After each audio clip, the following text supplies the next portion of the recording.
नमस्कार, मैं प्रिया। स्वागत है आपका हिंदी अध्ययन विद प्रिया चैनल पे। इसके पहले के वीडियो में हमने सरस्वती गोविंद पांडे जी का जो पुस्तक है, उससे प्राकृत और अपभ्रंश भाषाओं के विषय में पढ़ा था। आज हम आधुनिक भारतीय आर्य भाषाओं को पढ़ेंगे। इसके अलावा हिंदी शब्द की उत्पत्ति कैसे हुई और भाषा के अर्थ में हिंदी शब्द का प्रयोग कैसे हुआ, उसका विकास कैसे हुआ, ये पढ़ेंगे। आइए स्टार्ट करते हैं। आधुनिक भारतीय आर्य भाषाओं का विकास अपभ्रंश से हुआ है। इस आगे देखेंगे कि आधुनिक भारतीय आर्य भाषाओं का सर्वप्रथम वर्गीकरण डॉक्टर A.F.R. हांडले ने सन 1880 ईस्वी में किया और डॉक्टर हांडले ने आधुनिक भारतीय आर्य भाषाओं को 4 वर्गों में विभाजित किया है। ठीक है, उसको आगे हम देखेंगे। तो सबसे पहले आधुनिक भारतीय आर्य भाषाओं का सर्वप्रथम वर्गीकरण किसने किया, ये आपको याद रखना है। Doctor A.F.R. हांडले ने 1880 में किया और किस तरह से वर्गीकरण किया है ये आगे हम देखते हैं। तो पहले पूर्वी गौड़ियन गौड़ियन शब्द का इस्तेमाल कर रहे हैं ये डॉक्टर A.F.R. हांडले ये गौड़ियन शब्द का इस्तेमाल कर रहे हैं। पूर्वी गौड़ियन, पश्चिमी गौड़ियन, उत्तरी गौड़ियन और दक्षिणी गौड़ियन। पूर्वी गौड़ियन के अंतर्गत जो इन्होंने भाषा को रखा है वो है पूर्वी हिंदी, बंगला, असमी और उड़िया। पश्चिमी गौड़ियन के अंतर्गत जो रखा है वो है पश्चिमी हिंदी, राजस्थानी, गुजराती, सिंधी और पंजाबी। उत्तरी गौड़ियन में रखा है वो है गढ़वाली, नेपाली और पहाड़ी। दक्षिणी गौड़ियन में उन्होंने मराठी भाषा को रखा है। फिर से एक बार रिपीट करते हैं। पूर्वी गौड़ियन में पूर्वी हिंदी, बंगला, असमी, उड़िया। पश्चिमी गौड़ियन में पश्चिमी हिंदी, राजस्थानी, गुजराती, सिंधी, पंजाबी। उत्तरी गौड़ियन में गढ़वाली, नेपाली, पहाड़ी और दक्षिणी गौड़ियन में मराठी भाषा को रखा है। आगे चलते हैं। डॉक्टर हांडले के अनुसार जो आर्य मध्य देश अथवा केंद्र में थे वे भीतरी आर्य कहलाए और जो चारों ओर फैले हुए थे ये बाहरी आर्य कहलाए। जॉर्ज ग्रियर्सन ने लिंग्विस्टिक सर्वे ऑफ इंडिया भाग 1 तथा bulletin of the school of oriental studies London institutional भाग 1 खंड 3 1920 इसका टाइम दिया हुआ है, अपना पहला वर्गीकरण उसमें प्रस्तुत किया था, जिसके लिए इन्होंने 3 उपशाखा बनाया था। बाहरी उपशाखा, मध्य उपशाखा और भीतरी उपशाखा। ठीक है, ये बाहरी उपशाखा के अंतर्गत भी या मध्य उपशाखा या भीतरी उपशाखा जो भी बनाया इन्होंने, उसके अंतर्गत भी समुदाय को बनाया और समुदाय के अंतर्गत भाषाओं को रखा है। तो बाहरी उपशाखा के जो समुदाय है उसमें उत्तरी पश्चिमी समुदाय है, दक्षिणी समुदाय है और पूर्वी समुदाय है। ठीक है, तो उत्तर पश्चिमी एक मिनट उत्तर पश्चिमी समुदाय में उन्होंने लहंदा और सिंधी को रखा है। उत्तर पश्चिमी समुदाय में लहंदा और सिंधी को रखा, दक्षिणी समुदाय में मराठी को रखा और पूर्वी समुदाय में उड़िया, बिहारी, बंगला और असामिया को रखा है। उसके अलावा मध्य उपशाखा के अंतर्गत जो उन्होंने मध्यवर्ती समुदाय बनाया था उसमें पूर्वी हिंदी को रखा है। आगे चलते हैं। भीतरी उपशाखा के अंतर्गत भी 2 समुदाय है, केंद्रीय समुदाय और पहाड़ी समुदाय। केंद्रीय समुदाय के अंतर्गत उन्होंने पश्चिमी हिंदी, पंजाबी, गुजराती, भिरनी, खानदेशी और राजस्थानी को रखा है। पहाड़ी समुदाय के अंतर्गत उन्होंने पूर्वी पहाड़ी अथवा नेपाली, मध्य या केंद्रीय पहाड़ी या पश्चिमी पहाड़ी को रखा है। ठीक है, एक बार फिर से रिपीट कर देते हैं। भीतरी उपशाखा के अंतर्गत कितने समुदाय हैं? 2 समुदाय हैं, केंद्रीय समुदाय और पहाड़ी समुदाय। और केंद्रीय समुदाय के अंतर्गत पश्चिमी हिंदी है, पंजाबी है, गुजराती है, भिरनी है, खानदेशी है, राजस्थानी है। पहाड़ी समुदाय के अंतर्गत पूर्वी पहाड़ी अथवा नेपाली, मध्य या केंद्रीय पहाड़ी और पश्चिमी पहाड़ी है। आगे देखेंगे। डॉक्टर सुनीति कुमार चटर्जी ने ग्रियर्सन के वर्गीकरण की आलोचना ध्वनिगत एवं व्याकरणगत आधारों पर करते हुए अपना वैज्ञानिक वर्गीकरण प्रस्तुत किया। तो सबसे पहले आपको याद रखना है कि सबसे पहले जो वर्गीकरण करने वाले थे वो कौन थे? Doctor A.F.R. हांडले। ठीक है, इन्होंने 1880 में अपना वर्गीकरण प्रस्तुत किया था और उसके बाद सुनीति कुमार चटर्जी उनके एक मिनट। हाँ, डॉक्टर A.F. हांडले के बाद जॉर्ज ग्रियर्सन जो है वो अपना वर्गीकरण प्रस्तुत करते हैं और जॉर्ज ग्रियर्सन के वर्गीकरण का आलोचना करते हुए सुनीति कुमार चैटर्जी अपना वर्गीकरण लाते हैं। और ये ग्रियर्सन के वर्गीकरण का आलोचना किन आधारों पे करते हैं, तो ध्वनिगत एवं व्याकरणगत आधारों पे करते हैं आलोचना। तो सबसे पहले जो वर्गीकरण है वो डॉक्टर A.F.R. हांडले करते हैं 1880 में, उसके बाद जॉर्ज ग्रियर्सन करते हैं, उसके बाद सुनीति कुमार चैटर्जी करते हैं। तो सुनीति कुमार चैटर्जी का देखते हैं वर्गीकरण। सबसे पहले है उदीच्य, प्रतीच्य, मध्य देशीय, प्राच्य और दक्षिणात्य। तो उदीच्य के अंतर्गत जो इन्होंने भाषा को रखा है वो है सिंधी, लहंदा, पंजाबी। प्रतीच्य के अंतर्गत राजस्थानी और गुजराती को रखा है। मध्य देशीय में पश्चिमी हिंदी को रखा है। प्राच्य में पूर्वी हिंदी, बिहारी, उड़िया, असमिया और बंगला को रखा है। दक्षिणात्य में मराठी को रखा है। उदीच्य में सिंधी, लहंदा, पंजाबी, प्रतीच्य में राजस्थानी और गुजराती, मध्य देशीय में पश्चिमी हिंदी, प्राच्य में पूर्वी हिंदी, बिहारी, उड़िया, असमिया और बांग्ला, दक्षिणात्य में मराठी को रखा है। आगे चलते हैं। डॉक्टर धीरेन्द्र वर्मा ने डॉक्टर चैटर्जी के वर्गीकरण में सुधार करते हुए अपना वर्गीकरण प्रस्तुत किया है। ठीक है, बस उन जो सुनीति कुमार चैटर्जी का वर्गीकरण था उसमें उन्होंने कुछ सुधार किया है। दोनों का मिलता जुलता ही वर्गीकरण है, तो कुछ कुछ डिफरेंसेस है इसमें। देखते हैं। उदीच्य, प्रतीच्य, मध्य देशीय और प्राच्य और दक्षिणात्य के अंतर्गत ही इन्होंने भाषाओं को रखा है, पर थोड़ा थोड़ा डिफरेंट है। तो उदीच्य में सिंधी, लहंदा, पंजाबी दोनों ही रखते हैं। उदीच्य के अंतर्गत सिंधी, लहंदा, पंजाबी को। प्रतीच्य के अंदर ये गुजराती को रखते हैं, और जो सुनीति कुमार चैटर्जी हैं वो राजस्थानी को भी प्रतीच्य के अंदर ही रखते हैं। मध्य देशीय में ये राजस्थानी, पश्चिमी हिंदी, पूर्वी हिंदी और बिहारी को रखते हैं। वहीं पे सुनीति कुमार चैटर्जी हैं वो सिर्फ पश्चिमी हिंदी को रखते हैं। प्राच्य में हम देखते हैं तो उड़िया, असमिया और बंगला को रखते हैं ये धीरेन्द्र वर्मा, और सुनीति कुमार चैटर्जी जो है वो उड़िया, असमिया, बंगला के अतिरिक्त बिहारी और पूर्वी हिंदी को भी प्राच्य के अंतर्गत ही रखते हैं, और दक्षिणात्य में दोनों ही मराठी को रखते हैं। ठीक है, एक बार फिर से रिपीट करते हुए चलते हैं। एक मिनट। धीरेन्द्र वर्मा का वर्गीकरण उदीच्य, प्रतीच्य, मध्य देशीय, पूर्वी हिंदी, प्राच्य और दक्षिणात्य। एक मिनट, कुछ गड़बड़ हो गया। उदीच्य, प्रतीच्य, मध्य देशीय, प्राच्य और दक्षिणात्य, ये 5 वर्गीकरण है। और 5 वर्गीकरण के अंतर्गत कौन कौन से भाषाओं को रखते हैं? उदीच्य के अंदर सिंधी, लहंदा, पंजाबी, प्रतीच्य के अंदर गुजराती, मध्य देशीय के अंदर राजस्थानी, पश्चिमी हिंदी, पूर्वी हिंदी और बिहारी, प्राच्य के अंदर उड़िया, असमिया, बंगला और दक्षिणात्य के अंदर मराठी। आगे श्री राम चतुर्वेदी ने संबंध सूचक प्रसर्गों के आधार पर अपना वर्गीकरण प्रस्तुत किया है। संबंध सूचक प्रसर्ग, ये परसों लिखा हुआ, ये प्रसर्ग होगा। ठीक है, ये मिसप्रिंट है। तो श्री राम चतुर्वेदी ने किसके आधार पे किया है? संबंध सूचक प्रसर्गों के आधार पर अपना वर्गीकरण किया है। और संबंध सूचक प्रसर्ग कौन कौन से हैं? ये वाले का, दा, जो, नो, एर। तो का के अंतर्गत इन्होंने हिंदी, पहाड़ी, जयपुरी और भोजपुरी को रखा है।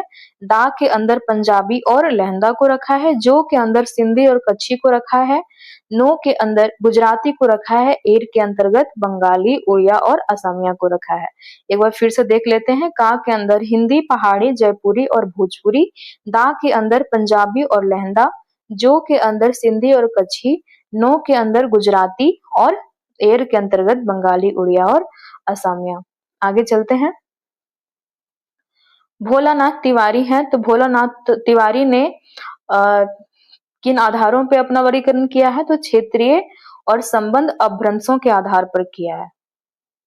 ठीक है, क्षेत्रीय और संबंध, मतलब ये आपका क्षेत्रीय और ये संबंध अपभ्रंश। ठीक है, सौरसेनी, मागधी, अर्धमागधी, महाराष्ट्री और ब्राह्मण पैसाची। तो सौरसेनी, मागधी, अर्धमागधी, महाराष्ट्री और ब्राह्मण पैसाची, ये क्या है? अपभ्रंश है। सौरसेनी का क्षेत्र क्या है? मध्यवर्ती है। मागधी है वो पूर्वीय, अर्धमागधी मध्य पूर्वीय, महाराष्ट्री ये दक्षिणी शब्द का ही इसके लिए इस्तेमाल होते आया है, स्टार्टिंग से आप पढ़ते आ रहे हैं। व्राचट पैसाची यानी पश्चिमोत्तरी, ठीक है। तो सौर श्रेणी के अंतर्गत जिन्होंने आधुनिक भाषाओं को रखा है तो वो है पश्चिमी हिंदी, राजस्थानी, पहाड़ी और गुजराती। ये मध्य मागधी पूर्वीय के अंतर्गत जो उन्होंने रखा है वो है बिहारी, बंगाली, उड़िया और असमिया। अर्ध मागधी यानी मध्य पूर्वीय में इन्होंने पूर्वी हिंदी को रखा है। महाराष्ट्री के अंतर्गत मराठी और ब्राचट पैसाची के अंदर सिंधी, लहंदा और पंजाबी। एक बार फिर से देख लेते हैं। सौर श्रेणी के अंतर्गत पश्चिमी हिंदी, राजस्थानी, पहाड़ी और गुजराती। मागधी के अंतर्गत बिहारी, बंगाली, उड़िया और असमिया। अर्ध मागधी के अंतर्गत पूर्वी हिंदी, महाराष्ट्री के अंतर्गत मराठी और ब्राचट पैसाची के अंतर्गत सिंधी, लहंदा और पंजाबी को रखा है। आगे चलते हैं हम। डॉक्टर हरदेव बहारी ने आधुनिक आर्य भाषाओं का वर्गीकरण यहाँ पे किया है। तो हिंदी वर्ग और हिंदीतर वर्ग, ठीक है, इन दो वर्गों में बांटा है आधुनिक भारतीय आर्य भाषाओं को। एक मिनट।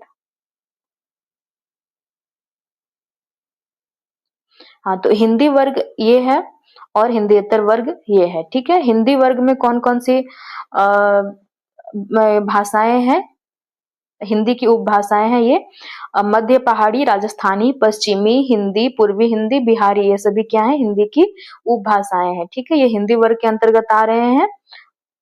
ये आधुनिक आर्य भाषाएं हैं और ये हिंदी वर्ग के अंतर्गत आ रहे हैं, ये आपको ध्यान रखना। मध्य पहाड़ी, राजस्थानी, पश्चिमी हिंदी, पूर्वी हिंदी, बिहारी। और हिंदीतर वर्ग में जो आ रहे हैं वो है उत्तरी, पश्चिमी, दक्षिणी और पूर्वी। उत्तरी, पश्चिमी, दक्षिणी और पूर्वी यानी कि चारों साइड वाला। तो उत्तरी में आपका नेपाली आता है, पश्चिमी में पंजाबी, सिंधी और गुजराती, दक्षिणी में सिंहली और मराठी आएगा, पूर्वी में आपका उड़िया, बंगला और असमिया आएगा, ठीक है। ये हरदेव बहारी का वर्गीकरण था आधुनिक आर्य भाषाओं का। आगे देखेंगे कि प्रमुख आधुनिक भारतीय आर्य भाषाओं की क्या विशेषताएं हैं। तो सबसे पहले सिंधी शब्द का संबंध संस्कृत सिंधु से है और सिंधु देश में सिंधु नदी के दोनों किनारों पर सिंधी भाषा बोली जाती है, ठीक है। सिंधी शब्द का संबंध किससे है, संस्कृत सिंधु से है। ये हो गया। आगे सिंधी की मुख्यतः 5 बोलियां हैं, विचोली, सिराइकी, थरेली, लासी और लाड़ी। सिंधी की मुख्यतः 5 बोलियां यहाँ पे दी गई हैं, विचोली, सिराइकी, थरेली, लासी और लाड़ी। सिंधी की अपनी लिपि का नाम लंडा है, किंतु यह गुरुमुखी तथा फारसी लिपि में भी लिखी जाती है, ठीक है। सिंधी की अपनी लिपि का नाम क्या है, लंडा है, और ये गुरुमुखी और फारसी लिपि में भी लिखी जाती है। आगे के पेज पे हम चलेंगे। लहंदा का शब्दगत अर्थ है पश्चिमी, इस अन्य नाम पश्चिमी पंजाबी, हिंद की, जटकी, मुल्तानी, चिभाली और पोठवारी है, ठीक है। लहंदा का शब्दगत अर्थ दिया हुआ है कि इसका शब्दगत अर्थ है वो पश्चिमी है, और जो इसके अन्य नाम है वो क्या क्या है, पश्चिमी पंजाबी, हिंद की, जटकी, मुल्तानी, चिभाली और पोठवारी। लहंदा की भी सिंधी के भांति अपनी लिपि लंडा है, जो कश्मीर में प्रचलित शारदा लिपि की ही एक उप शाखा है। पंजाबी शब्द पंजाब से बना है, जिसका अर्थ है 5 नदियों का देश। पंजाबी की अपनी लिपि लंडा थी, इसमें सुधार कर गुरु अंगद ने गुरुमुखी लिपि बनाई। तो गुरु अंगद जो है वो गुरुमुखी लिपि बनाए थे, और इससे पहले पंजाबी की अपनी लिपि लंडा ही थी, ठीक है। गुरु अंगद कौन है ये आप जानते होंगे, ये सिखों के 5वें गुरु हैं, और ये संत साहित्य में, भक्ति साहित्य अंतर्गत संत साहित्य में इनका स्थान है, ठीक है। आगे हम देखेंगे पंजाबी की मुख्य बोलियां माझी, डोगरी, दोआबी और राठी हैं। पंजाबी अपने परिनिष्ठित रूप में अमृतसर के पास एक इलाका है माझा, वहां पे बोली जाती है। और गुजराती जो है वो गुजरात प्रदेश की भाषा है। गुजरात का संबंध गुर्जर जाति से है, और यहाँ पे आप देख लीजिएगा गुर्जर, जोड़ता, फिर गजरता, फिर गुजरात, इस तरह से इसकी उत्पत्ति के संबंध में शायद ये दिया हुआ है। आगे हम चलेंगे।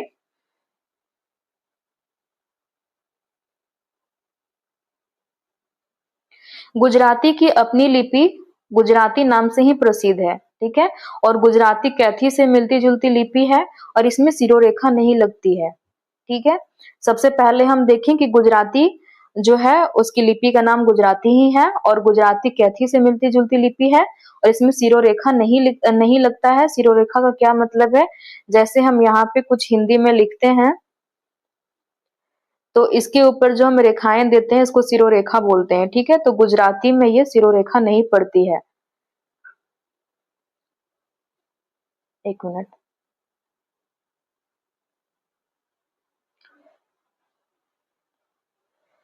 आगे मराठी देखेंगे। मराठी जो है वो महाराष्ट्र प्रदेश की भाषा है। इसकी प्रमुख बोलियां कोंकणी, नागपुरी, कोष्ठी और महारी है। इन बोलियों का ध्यान रखिएगा। कौन कौन सी बोलियां हैं? कोंकणी है, नागपुरी है, कोष्ठी है और महारी है। इसमें मराठी के अंतर्गत। मराठी की अपनी लिपि देवनागरी है, किंतु कुछ लोग मोड़ी लिपि का भी प्रयोग करते हैं। और बंगला, संस्कृत शब्द बंग जोड़ आल प्रत्यय से बना है। यह बंगाल प्रदेश की भाषा है। नवीन यूरोपीय विचारधारा का सर्वप्रथम प्रभाव बंगला भाषा और साहित्य पर पड़ा था, ठीक है। साहित्यिक दृष्टि से बंगाली भाषा आधुनिक भारतीय आर्य भाषाओं में सर्वाधिक समृद्ध है और इसमें संस्कृत शब्दों का बाहुल्य है। ये क्या है? आपका बंगला भाषा है, उसकी विशेषता है कि क्या है? संस्कृत शब्दों का बाहुल्य है उसमें, और ये आधुनिक भारतीय आर्य भाषाएं जितने भी हैं उसमें सर्वाधिक क्या है? समृद्ध है साहित्यिक दृष्टि से, ठीक है। आगे हम चलेंगे। बंगला प्राचीन देवनागरी से विकसित बंगला लिपि में लिखी जाती है, ठीक है। तो यहाँ पे दो चीज है कि एक तो बंगला जो है वो बंगला लिपि में लिखी जाती है और दूसरा जो इसका विकास हुआ है वो देवनागरी से यानी प्राचीन देवनागरी से हुआ है, ठीक है।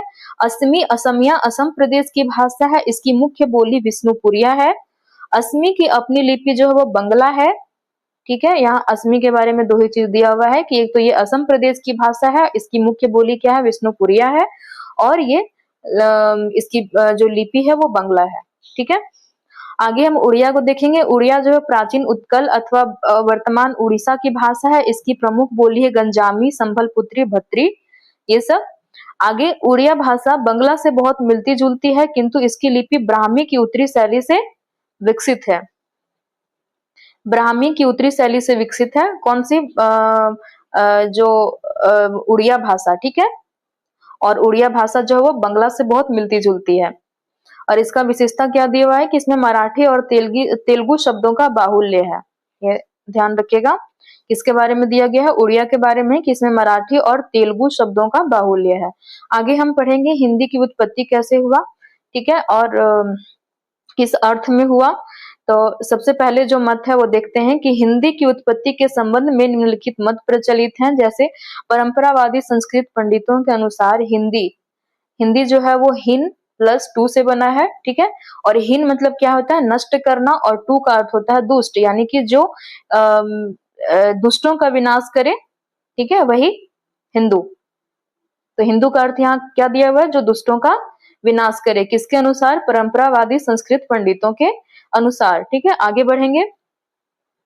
शब्द कल्पद्रुम में दिया हुआ है कि हिंदू शब्द हिन दूस डू से बना है, जिसका अर्थ है हीनों को दूषित करने वाला, और ये दोनों ही मत क्या है? कल्पना प्रसूत है, ठीक है। आगे हम देखेंगे। डॉक्टर भोलानाथ तिवारी के अनुसार हिंदू शब्द का प्राचीनतम प्रयोग 7वीं सदी के अंतिम चरण के ग्रंथ निशित चूर्णी में प्रथम बार मिलता है। तो कहाँ मिलता है? भोलानाथ तिवारी के अनुसार हिंदू शब्द का प्राचीनतम प्रयोग 7वीं सदी में मिलता है, 7वीं सदी के अंतिम चरण में मिलता है। और किस ग्रंथ में मिलता है? निशित चूर्णी में मिलता है। निशित चूर्णी किनका रचना है? आपको याद होगा, पीछे हम एक बार जिक्र करके आए हैं कि इनके रचनाकार का नाम है श्री जिंदा सगड़ी मेहतर, ठीक है। ये भी आप ध्यान रखिएगा।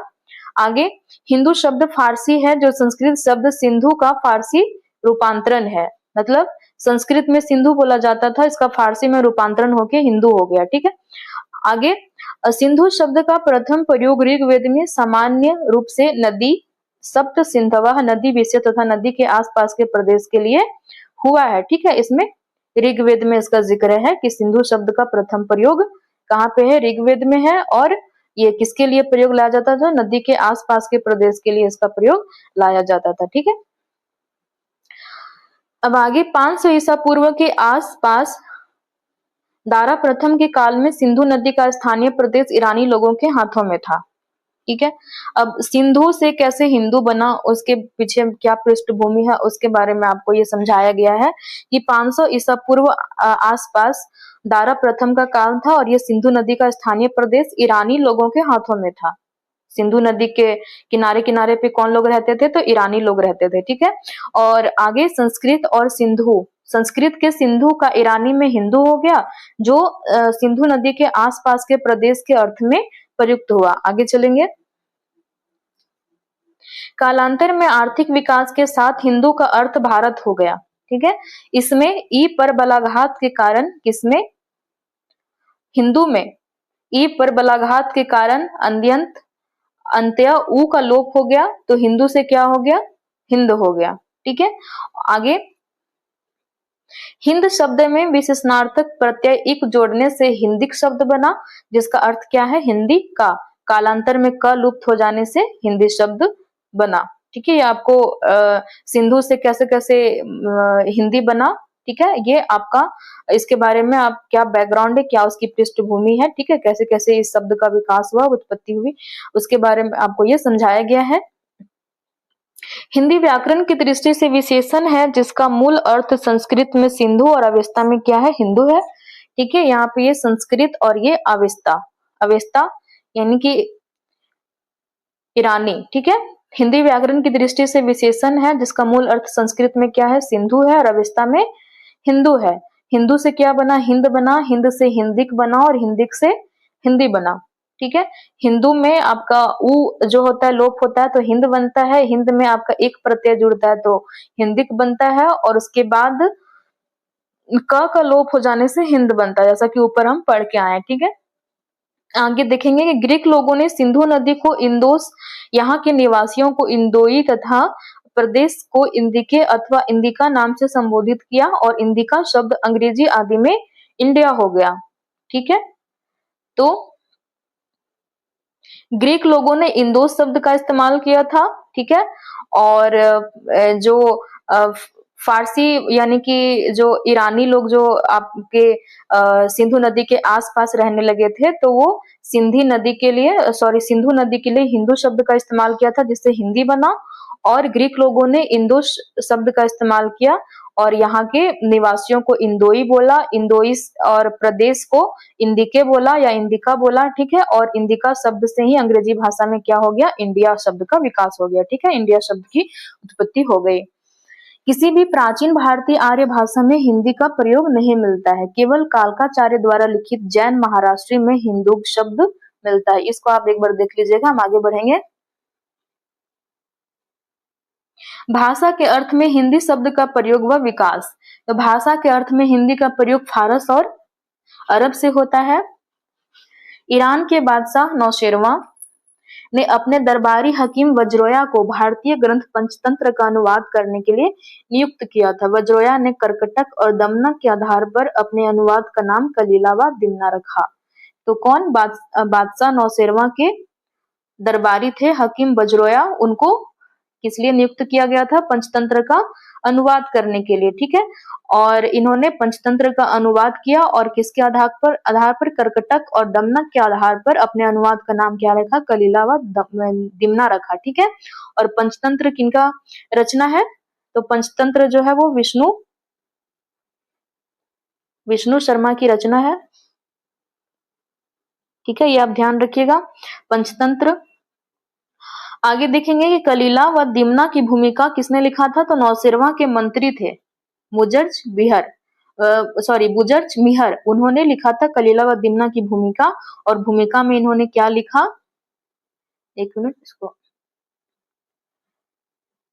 भूमिका में इन्होंने क्या लिखा कि जो ये अनुवाद है किसका, कलीला व दिमना का जो अनुवाद है, पंचतंत्र का अनुवाद है जिसका नाम कलीला व दिमना है, वो किसमें अनुवाद किया गया है, तो जबाने हिंदी में अनुवाद किया गया है। ठीक है, आगे देखेंगे अरबी फारसी में जबानी हिंदी का प्रयोग संभवतः किस संदर्भ में किया गया है। ठीक है, तो भारत की समस्त भाषाओं के लिए, संस्कृत, पाली, प्राकृत, अपभ्रंश, ये सभी भाषाओं को लेकर इनके संदर्भ में जबानी हिंदी का शब्द का प्रयोग किया गया है। ठीक है, कौन कौन सी भाषाओं के लिए? संस्कृत, पाली, प्राकृत और अपभ्रंश के लिए। ठीक है, आगे देखेंगे डॉक्टर धीरेन्द्र वर्मा द्वारा संपादित हिंदी साहित्य कोश भाग 1 के अनुसार 13वीं-14वीं सदी में देसी भाषा को हिंदी या हिंदकी या हिंदुई नाम देने में अबुल हसन या अमीर खुसरो का नाम सबसे अधिक महत्वपूर्ण है। तो 13वीं-14वीं सदी में बोल रहे हैं और क्या बोल रहे हैं कि देसी भाषा को हिंदी, हिंदकी या हिंदुई नाम दिया। किन्होंने दिया? तो अमीर खुसरो दिया, और अमीर खुसरो का ही नाम क्या है? अबुल हसन है। ये डॉक्टर धीरेन्द्र वर्मा द्वारा संपादित हिंदी साहित्य कोश भाग 1 के अनुसार दिया हुआ है। ठीक है, आगे बढ़ेंगे। डॉक्टर भोलानाथ तिवारी एवं उदय नारायण तिवारी ने भाषा के अर्थ में खुसरो द्वारा प्रयुक्त हिंदी को संदिग्ध माना है। उक्त दोनों विद्वानों ने हिंदी शब्द के प्रयोग को भारतीय मुसलमानों के अर्थ में रेखांकित किया है। तो जो खुसरो ने हिंदी शब्द का इस्तेमाल किया, उनके द्वारा जो प्रयुक्त हिंदी है उसको संदिग्ध माना है। किन्होंने माना है? भोलानाथ तिवारी और उदय नारायण तिवारी ने माना है। और दोनों विद्वानों का क्या कहना है कि ये जो खुसरो है वो हिंदी शब्द का जो प्रयोग किए हैं वो भारतीय मुसलमानों के अर्थ में किए हैं। ठीक है, ये मत है किनका? भोलानाथ तिवारी और उदय नारायण तिवारी का। आगे हम देखेंगे, डॉक्टर भोलानाथ तिवारी ने लिखा कि खुसरो ने हिंदी शब्द का प्रयोग भारतीय मुसलमानों के लिए किया है और हिंदवी शब्द का प्रयोग जो किया है वो मध्य देशीय भाषा के लिए किया है। हिंदवी शब्द वस्तुतः हिंदवी या हिंदुई है।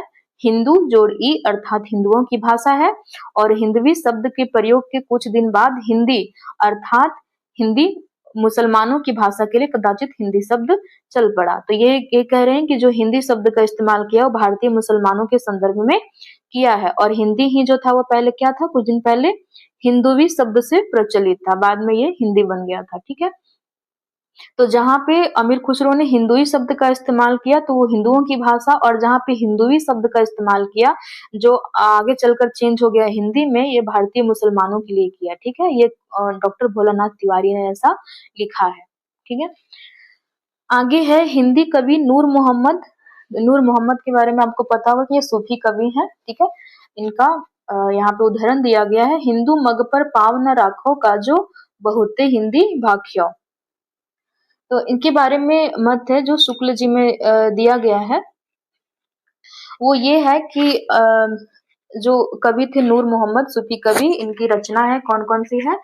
दो रचना है, अनुराग बांसुरी और इंद्रावती।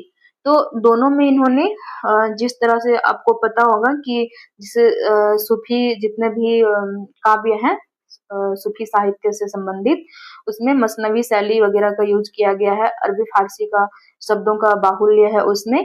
तो इन्होंने नूर मोहम्मद ने जो रचना की है अनुराग बांसुरी और इंद्रावती की, उसमें क्या है? संस्कृत निष्ठ शब्दों का इस्तेमाल अधिक किया है। ठीक है, तो इसके लिए जो मुसलमान थे इनका विरोध करते हैं।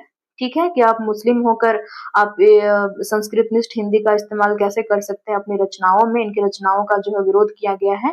तो इन्होंने एक सफाई देते हुए या जो भी लिखा कि हिंदू मग पर पाव न रखियो काजो बहुत हिंदी भाख्यो, मतलब कि क्या हुआ? जो मैंने बहुत हिंदी भाखा है, ठीक है, मैंने बहुत ही हिंदी भाषा का इस्तेमाल किया है, उससे क्या हो गया? संस्कृत निष्ठ हिंदी का इस्तेमाल किया, उससे क्या?